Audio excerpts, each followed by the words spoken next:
Hello, this is Fiona Cuthbertson coming from the pod to record another episode of Off the Cuff. This week we're lucky enough to have Andrew Hawkins. Andrew is recognised as one of the UK's top pollsters, having founded and led Comres, one of the best known brands in the industry. Indeed, his skill in this industry laid the groundwork for him having the accolade of closest pollster in a general election and a nationwide referendum. Welcome, Andrew. Thank you, and it's lovely to be here, Fiona. Great. So, firstly, can you tell us a bit about your career? Well, it took me until I was 40 to know what I wanted to do. I left school with literally a handful of O-levels, went into the police part-time while I was working as a banker. I did then go to university and ended up working as a political consultant, first of all in Brussels, which was interesting, but it wasn't as exciting as working as a lobbyist in Westminster.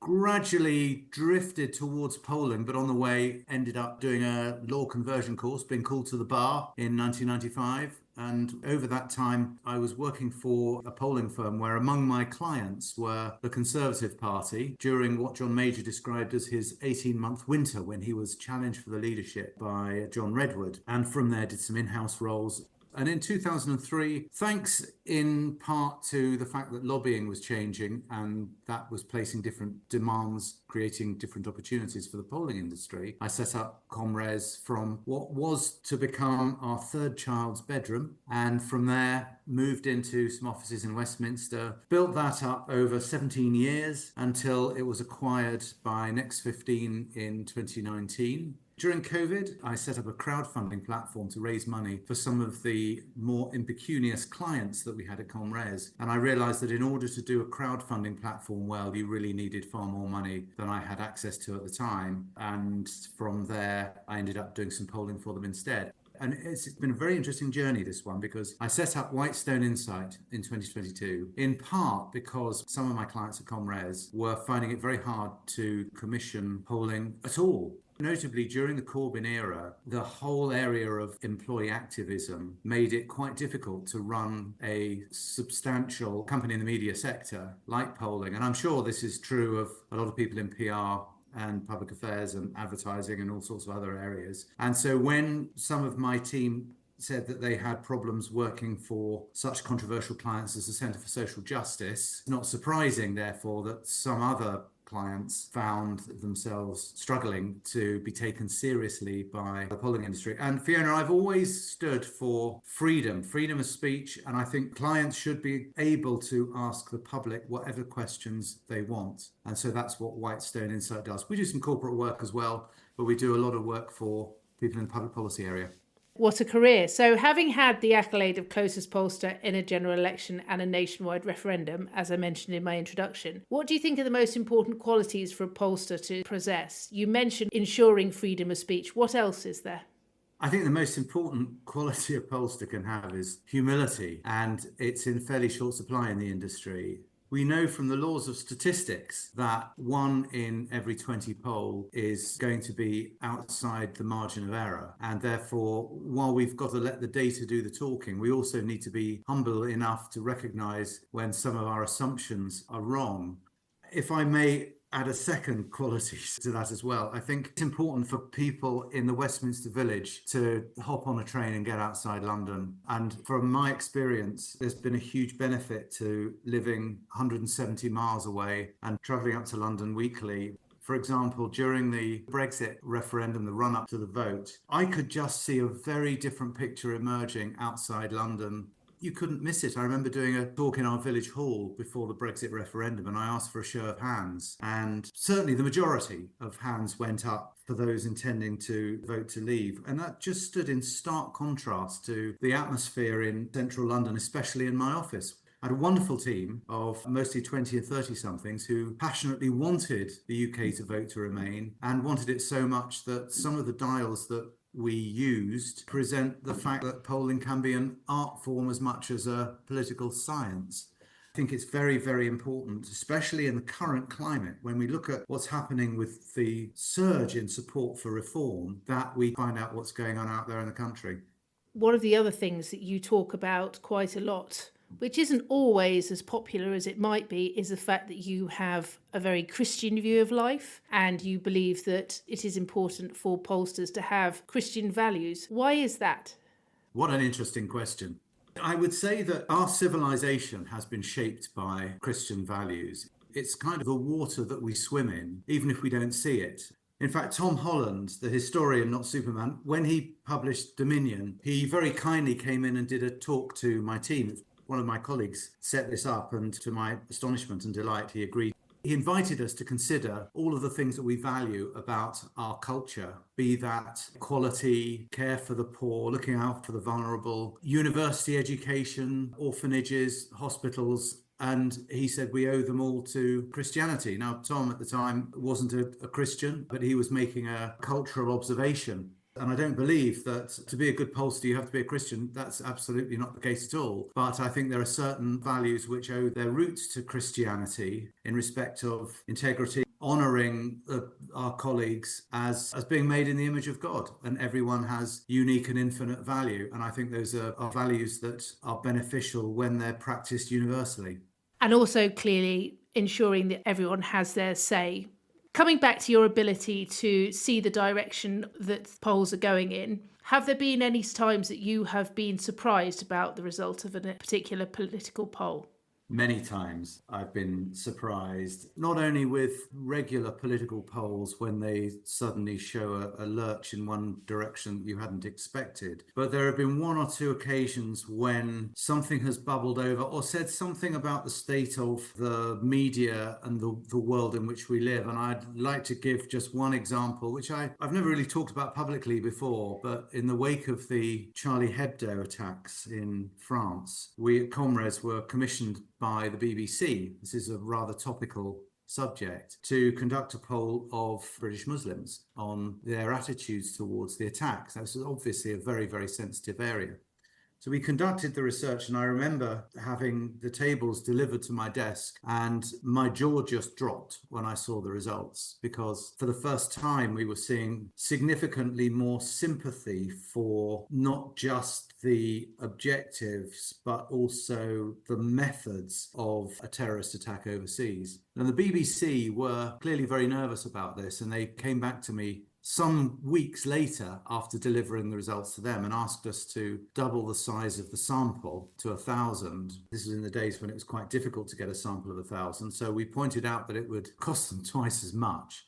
But they wanted to go ahead, even though the results would be the same, because the difference between a sample of 500 and 1,000, it's negligible. You're going to get the same result. So we delivered these results, and I didn't hear anything more about it. And then it was probably 2 months later. I remember in the bathroom one morning while I was going through my routine, I heard that the BBC on the Today programme had commissioned a survey of Muslims in the wake of the Charlie Hebdo attacks. And from what they then said, I thought they must have commissioned some polling from someone else, because I didn't recognise what I was hearing. And I think just notable that this is not a criticism of the BBC. They had cherry-picked the most anodyne, inoffensive result from the entire poll. It made me feel very uneasy that a client had cherry-picked those data. And of course, the full data, because under British Polling Council rules, we have to publish the full tables, did come out. And I don't think it reflected very well on the BBC for choosing to be very selective in what they published. But it's polls like that that are very instructive, and asking the question, what does that mean for Britain? What does that mean for our society and where it's going?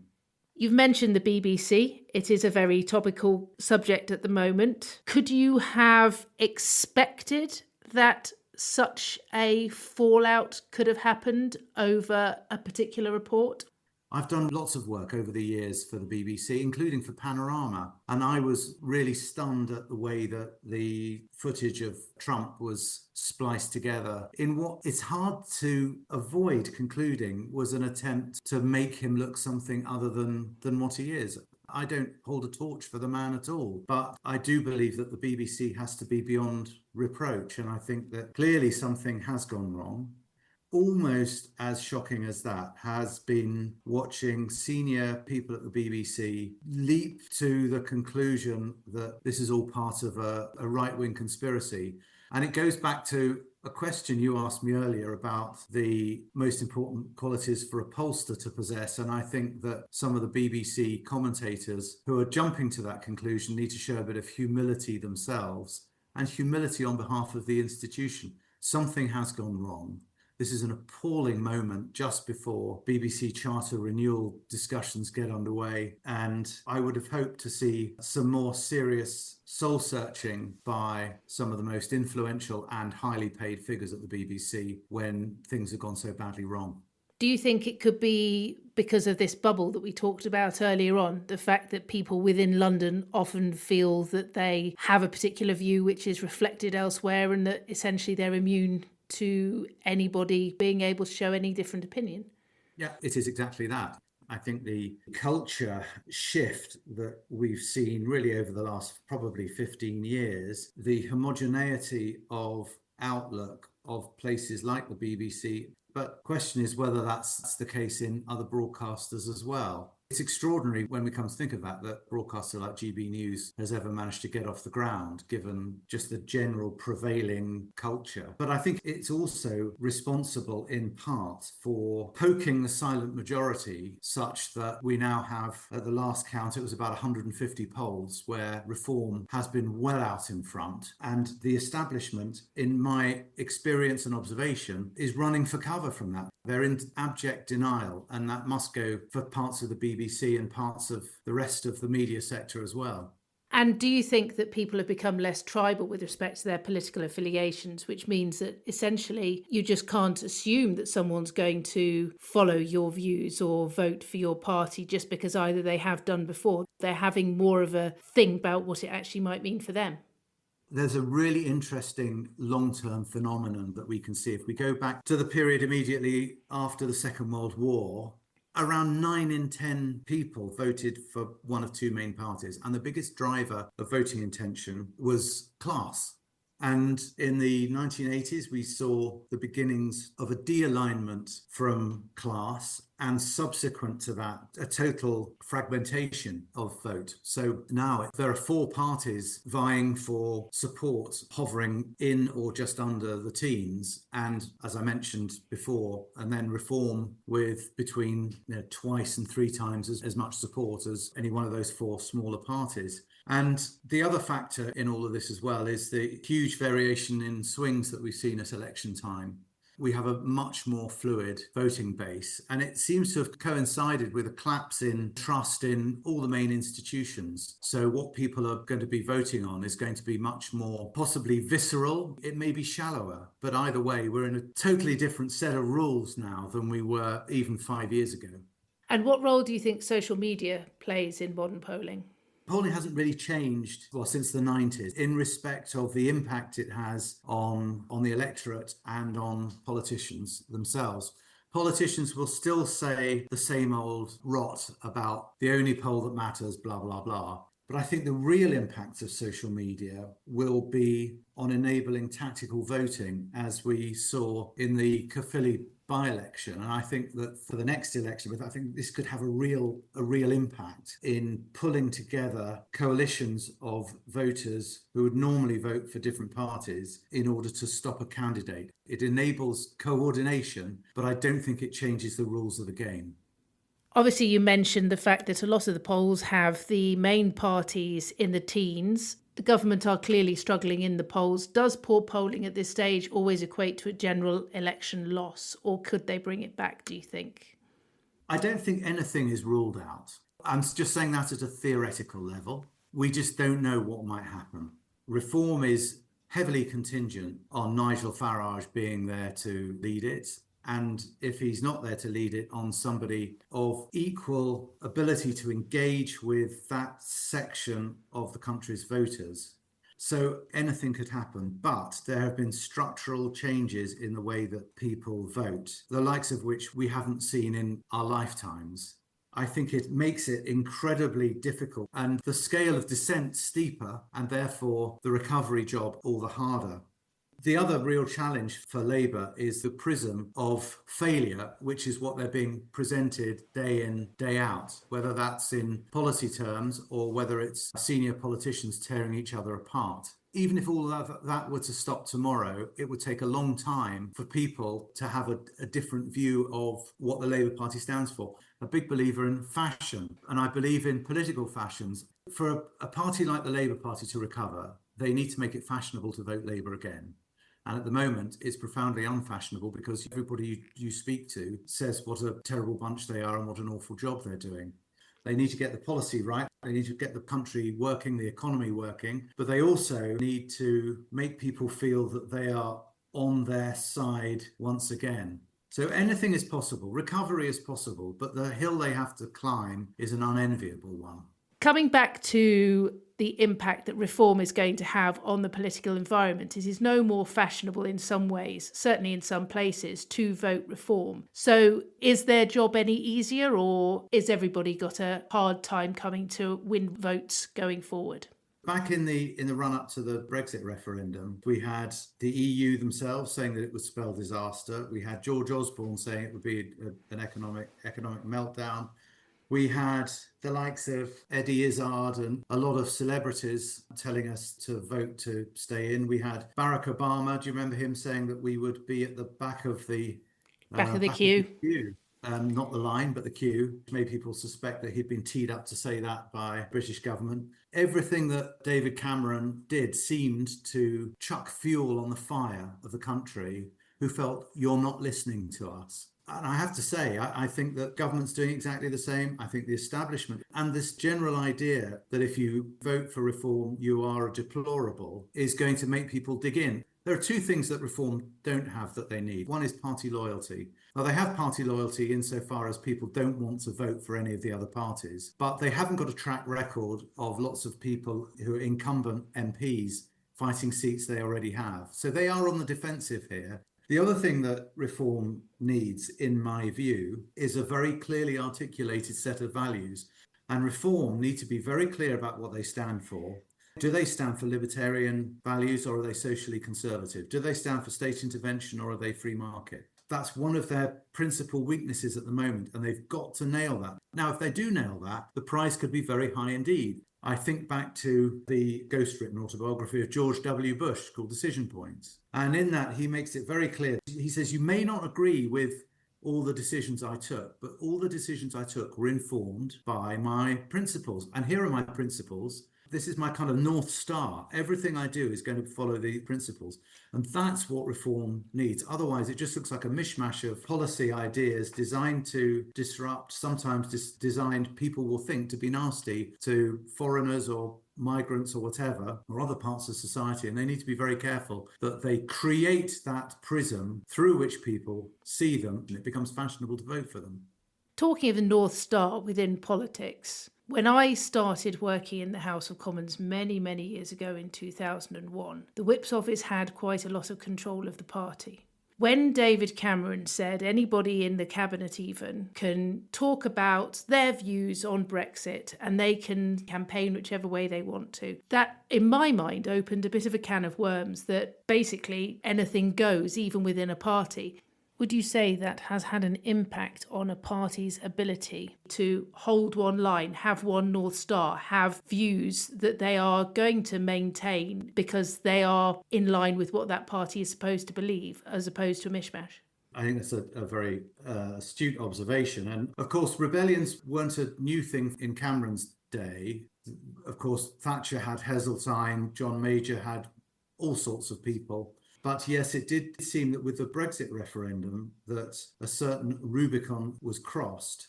And rebellion is contagious. And once people have rebelled once, they're more likely to again. And finally, what advice would you give the leaders of each party regarding influencing public opinion? I think they need to take note of the polls, albeit that the media get hugely excitable about a poll that shows a percentage increase here and a percentage decrease there. These are tiny little degrees of change. And even where it's a larger change, one poll in 20 is going to be outside the margin of error. So watch for the trend. Don't just look at the single poll. If you don't do something different, the polls will predict your destiny. For some parties, they seem to find it very, very difficult to get off the tram lines to disaster when it's evident to everybody around them that they are on the wrong track.